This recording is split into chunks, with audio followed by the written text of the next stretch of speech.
नमस्ते। मैं Pramod Nair, COS establishment engineering department, Mumbai central. मैं आज आपसे ट्रांसफ़र के बारे में थोड़ा सा डिस्कस करना चाहूँगा।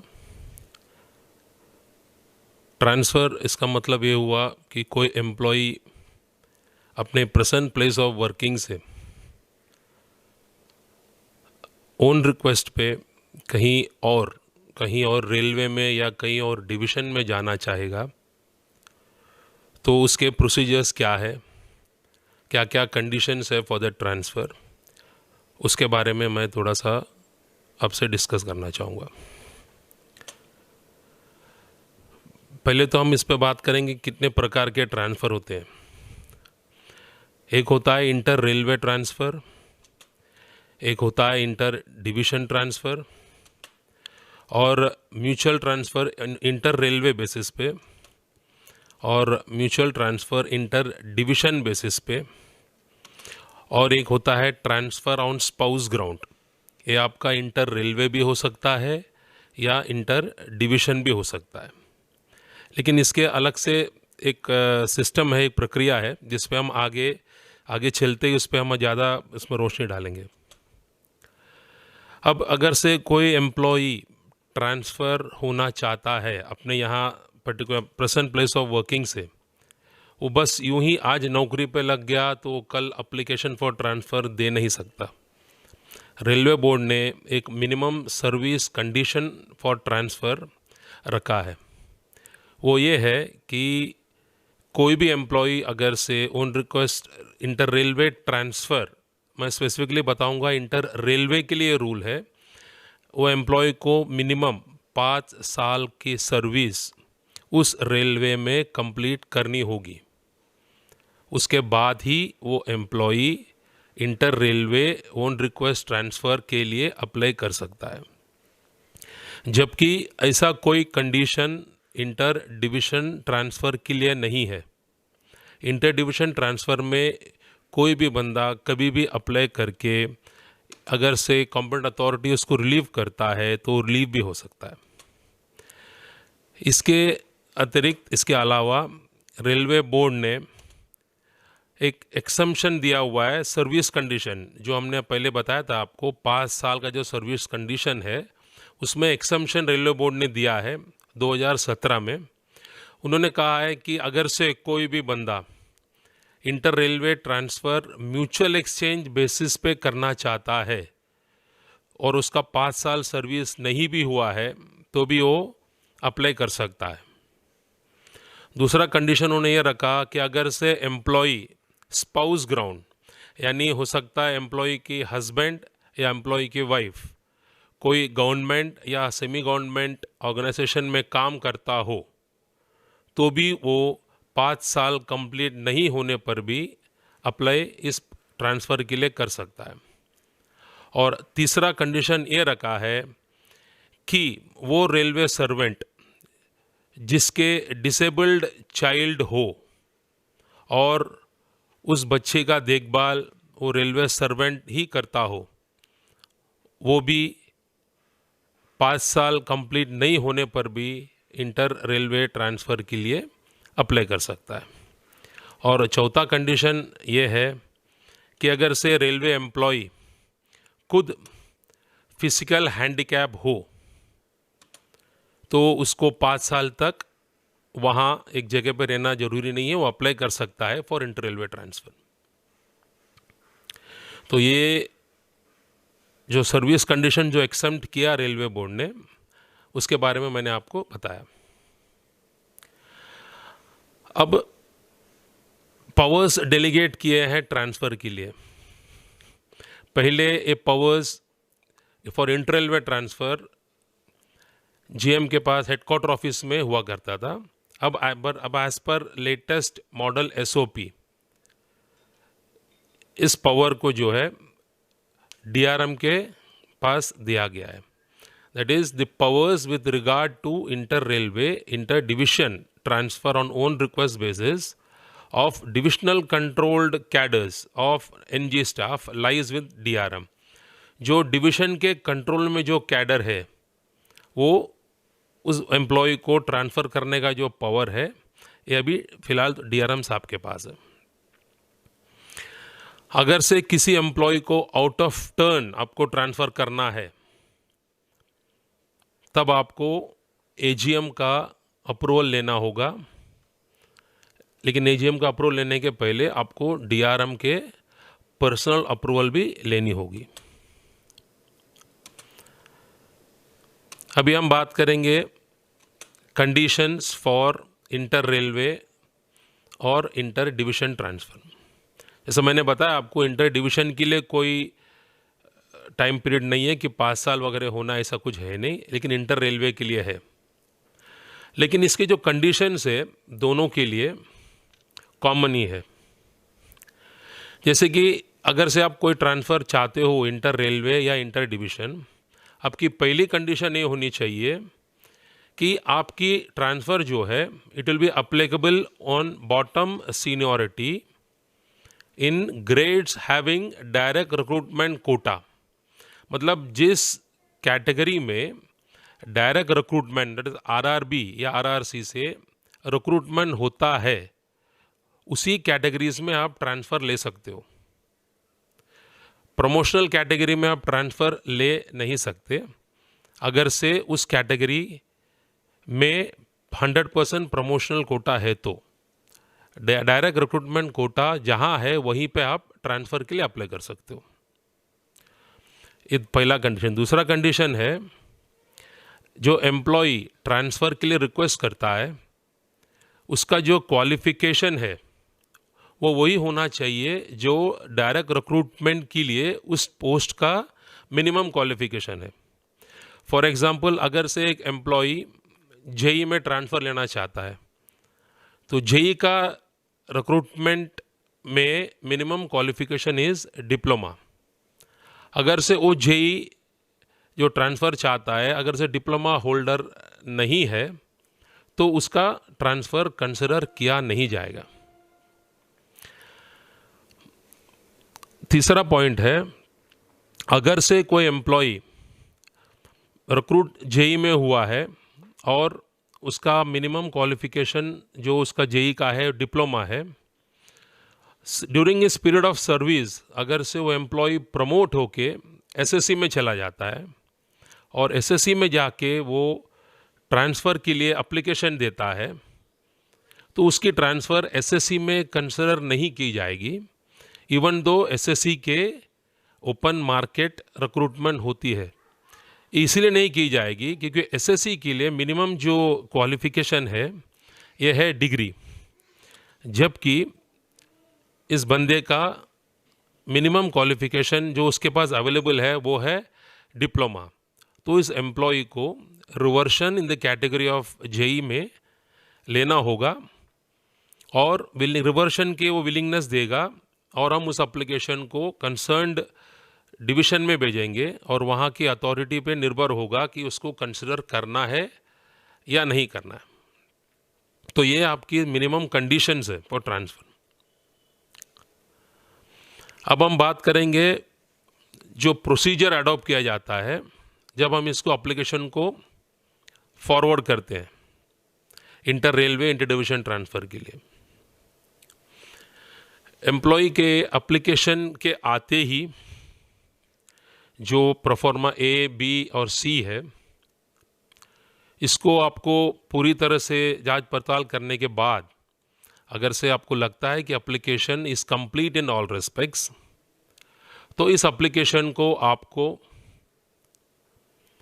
कंसर्न्ड रेलवे के डिवीज़न जहाँ है जहाँ इन्होंने मांगा है ट्रांसफ़र, वहाँ डायरेक्ट आप एप्लीकेशन को फॉरवर्ड कर सकते हो। आपको स्पेसिफिक अप्रूवल कॉम्पिटेंट अथॉरिटी की नहीं लगेगी। एप्लीकेशन को आप फॉरवर्ड करते ही आप एक प्रायोरिटी लिस्ट बनाओगे और उसमें इस बंदे के एम्प्लॉय का नाम, डेट ऑफ एप्लीकेशन और जो पर्टिकुलर्स है जहां उन्होंने ट्रांसफ़र मांगा है, ये सब आप एक प्रोफार्मा बना के आप इसको फिल करेंगे। और ये जो प्रायोरिटी लिस्ट है ये डेट ऑफ एप्लीकेशन के बेसिस पे बनाया जाएगा। भले ही वो कोई भी रेलवे में अप्लाई ने क्यों ना किया हो, उसकी date of application will be the date for making the priority list. अब हमने जो एलिजिबल है conditions for inter railway transfer का हमने बात किया, उसके बाद हमने एप्लीकेशन को किस तरह से फॉरवर्ड करना है, प्रायोरिटी लिस्ट किस तरह से बनाना है, उस पर बात किया। अब एप्लीकेशन एम्प्लॉय के चले जाने के बाद कंसर्न रेलवे या कंसर्न डिवीज़न उसकी एक्सेप्टेंस हमको इंटीमेट करती है। जैसा मान के चलिए यहाँ से हमने एप्लीकेशन दिया एक नॉर्थर्न रेलवे दिल्ली डिवीज़न को, हमने एप्लीकेशन फॉरवर्ड कर दिया दिल्ली डिवीज़न पे। दिल्ली डिवीज़न ने उस एप्लीकेशन को देख के उनकी अथॉरिटी है, कॉम्पिटेंट अथॉरिटी जो डीआरएम साहब है वहाँ के, उन्होंने हमको एक्सेप्टेंस भेज के दिया बॉम्बे बीसी डिवीज़न को कि इस आदमी का हमने एक्सेप्टेंस एग्री किया है, आप इसको रिलीव करें। उसके बाद ये लेटर आने के बाद हमको जो प्रोसीजर अडॉप्ट करना है इस पर हम बात करेंगे। जब आप किसी एम्प्लॉय को एक्सेप्टेंस आने के बाद रिलीव करोगे तो इस केस को आपको पुटअप करनी होगी कॉम्पिटेंट अथॉरिटी को। कॉम्पिटेंट अथॉरिटी जैसे मैंने कहा, यहाँ डिवीज़न में अभी डीआरएम साहब है जिसको इंटर रेलवे ट्रांसफ़र और इंटर डिवीज़न ट्रांसफ़र का इनको पावर्स दिए गए हैं कि ये रिलीव कर सकते हैं। लेकिन एम्प्लॉय को रिलीव भी इस एज पर प्रायोरिटी लिस्ट ही होगा, जो हमने मेंटेन किया है प्रायोरिटी लिस्ट उसी के बेसिस पे होगा। मान के चलिए दिल्ली डिवीज़न वालों ने जो एक्सेप्टेंस जिस बंदे का दिया उसका प्रायोरिटी लिस्ट में नंबर 3 है और प्रायोरिटी लिस्ट नंबर 1 और 2 का एक्सेप्टेंस समझो नहीं आता है, तो इस स्टेज में क्या किया जाएगा? इस स्टेज में आपको यही करना है कि अगर से कोई भी कारणवश सीनियर एम्प्लॉई का जो प्रायोरिटी लिस्ट में है उनका एक्सेप्टेंस समझो नहीं आता है, तो जिस डिवीज़न या जिस रेलवे में आपने इसका एप्लीकेशन भेजा था वहाँ आपको एक बैक रेफरेंस करना होगा कि आपका हमने इस तारीख को एप्लीकेशन किया था और उनका अभी तक एक्सेप्टेंस आया नहीं, जबकि दूसरा आदमी का आया है। अगर से आपको 3 महीने के अंदर कोई रिप्लाई उस रेलवे या डिवीज़न से नहीं आया है तो आपको जूनियर एम्प्लॉई जिसका एक्सेप्टेंस आ चुका है उसको रिलीव करने के लिए केस को प्रोसेस करनी होगी, लेकिन उसकी रिलीविंग होगी on out of turn basis, क्योंकि हम लोग प्रायोरिटी पोजीशन जो है सीनियर एम्प्लॉय को इग्नोर नहीं कर सकते। और आउट ऑफ टर्न बेसिस के लिए आपको एजीएम साहब का अप्रूवल लेनी होगी।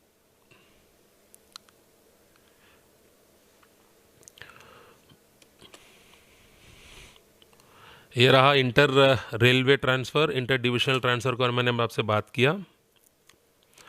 दरअसल दोनों का almost conditions are the same, खाली इंटर रेलवे में आपको 5 ईयर वाला रूल है और इंटर डिवीज़न में ऐसा कोई स्पेसिफिक रूल नहीं है।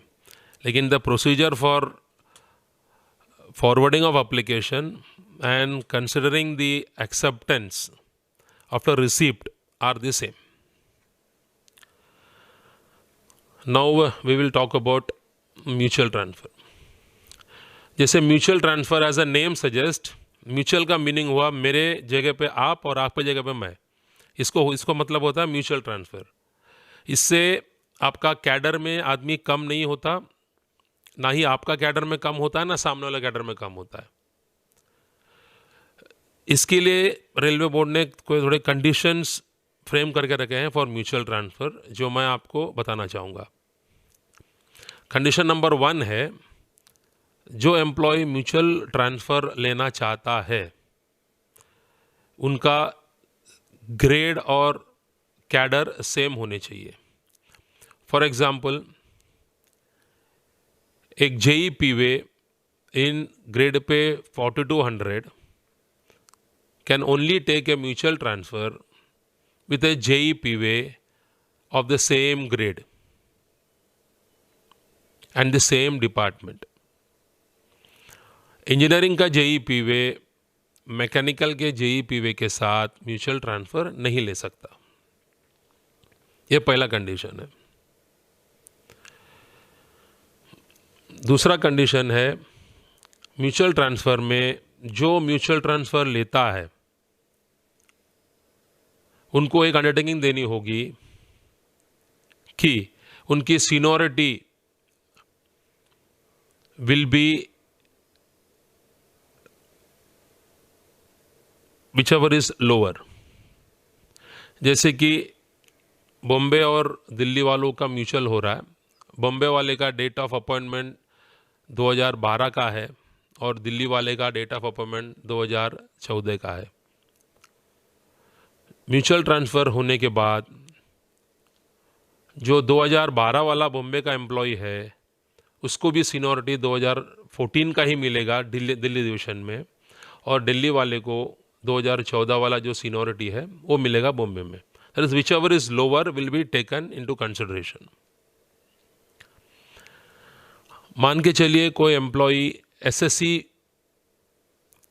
पीवे है या जेई पीवे है at the time of applying और for mutual transfer, and during the course of time वो प्रमोट हो जाता है और उसका एक्सेप्टेंस दूसरे डिवीज़न रेलवे से आ जाती है, तो ये जो बंदा प्रमोट होकर एसएससी पीवे बना है उसको रिवर्शन लेनी होगी इस डिवीज़न में on par with the employee of the other division. That is उसका ही ग्रेड पे उसको लेने के लिए विलिंगनेस देनी होगी, उसके बाद ही उसकी एक्सेप्टेंस कंसिडर की जाएगी। और अभी जो सबसे महत्वपूर्ण बात मैं बताना चाहूँगा आपको, म्यूचुअल ट्रांसफ़र में अगर से ओपन मार्केट जो रिक्रूटमेंट थ्रू ओपन मार्केट वाली कैटेगरी हो, वहाँ पे ये आपको देखना नहीं है कि दोनों एम्प्लॉई सेम कैटेगरी के बिलोंग करते। दैट मीन्स दोनों अगर एससी है या जनरल है या ओबीसी है या एसटी है, mutual transfer in A category which is recruited through RRB और आरआरसी, वहाँ पर भी एक जनरल एम्प्लॉई का एक एससी एम्प्लॉय के साथ म्यूचुअल हो सकता है या एक एसटी के साथ एससी का हो सकता है। मैं आपको दोबारा बताऊंगा कि जहाँ डायरेक्ट रिक्रूटमेंट का एलिमेंट हो सिर्फ वही कैटेगरी में, लेकिन जिस कैटेगरी में आरआरबी के तहत और प्रमोशन के तहत पोस्टें भरी जाती है और म्यूचुअल ट्रांसफ़र में एक एम्प्लॉई प्रमोशनल कोटा से उस कैटेगरी में आया हो और एक आरआरबी से आया हो, अगर से इनका म्यूचुअल आपको एक्सेप्ट करना है तो दोनों का जो कैटेगरी है जनरल कैटेगरी हो, दोनों या तो जनरल होने चाहिए या तो एससी होने चाहिए या तो एसटी होने चाहिए। दोनों में से एक अगर से एक जनरल है और एक एससी है तो उनका म्यूचुअल कंसिडर नहीं किया जाएगा। इन शॉर्ट, म्यूचुअल ट्रांसफ़र में जनरल और जनरल का ट्रांसफ़र म्यूचुअल ट्रांसफ़र हो सकता है अगर से जिस कैटेगरी में वो बिलोंग करते हैं वो आरआरबी के थ्रू रिक्रूट होता हो तो। म्यूचुअल ट्रांसफ़र के और एक मेन कंडीशन है कि there is no back tracking. That means एक बार आपने एप्लीकेशन दे दिया, फिर आप ये नहीं बोल सकते कि मुझे ट्रांसफ़र में जाना नहीं है या मेरा एप्लीकेशन मुझे विड्रॉ करना है। अगर से आपकी केस प्रोसेस हो चुकी है तो आप बैक ट्रैक नहीं कर सकते। एप्लीकेशन कंसर्न्ड सेक्शन में आते ही इसको आपको कंसर्न डिवीज़न जहां वो ट्रांसफ़र मांगा है एम्प्लॉय ने वहां पे आपको फॉरवर्ड करना है। म्यूचुअल ट्रांसफ़र एप्लीकेशन फॉरवर्ड करने के बाद कंसर्न्ड डिवीज़न या कंसर्न्ड रेलवे आपको इसके एक्सेप्टेंस देगी। उसमें एक कंडीशन है कि सीनियर एम्प्लॉय को आपको पहले रिलीव करना है। दोनों डिवीज़न के रेलवे के जो सीनियर एम्प्लॉय है वो पहले रिलीव होगा, और ये एंटायर एक्सरसाइज जो है इसको आपको 15 डेज़ में कंप्लीट करना है। 15 डेज़ के ऊपर आपको कोई भी एम्प्लॉय का एक्सेप्टेंस आने के बाद उसको यहाँ रोक के नहीं रखना है।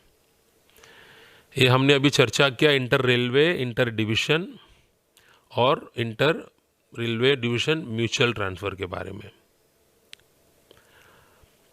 ट्रांसफ़र और एक अकाउंट पे होता है, वो है स्पाउस। जैसा मैंने पहले बताया आपको, किसी का हस्बैंड या सर्विस रेलवे में या सेमी गवर्नमेंट में करता हो, या किसी का वाइफ सर्विस यहाँ करती हो, उनको भी अलग सा एक रेलवे बोर्ड ने अलग सा एक गाइडलाइन दिया हुआ है कि स्पाउस ग्राउंड में भी आप किसी का ट्रांसफ़र कर सकते हो। DOPT का एक RBE नंबर है 23/10, इसको आप रेफ़र करोगे तो इसमें आपको ये दर्शाया गया है कि उसमें भी उन्होंने प्रायोरिटीज़ दिया है कि गवर्नमेंट टू गवर्नमेंट में, government to semi government, government to PSUs। तो वो उसको आप एक बार पढ़ लेंगे, वो काफ़ी एलाबोरेटेड मैटर है, उसमें आपको और इसके बारे में क्लियर मिल जाएगा। और ये जब एप्लीकेशन हम इनके स्पाउस ग्राउंड वाले के एप्लीकेशन जब फॉरवर्ड करते हैं तो उसमें आपको क्लियरली ये मेंशन करना होगा कि ये रिक्वेस्ट ट्रांसफ़र जो है ये स्पाउस ग्राउंड पे ही हो रहा है, और इसकी अलग सी प्रायोरिटी रजिस्टर भी मेंटेन होती है स्पाउस ग्राउंड वालों की। आपकी नॉर्मल जो रजिस्टर है प्रायोरिटी वाली, उसमें नहीं होता, जबकि एक अलग सा सेपरेट रजिस्टर को आपको मेंटेन करना होता है आपको, जिसके बाद ही आप इसके ट्रांसफ़र करोगे। Thank you.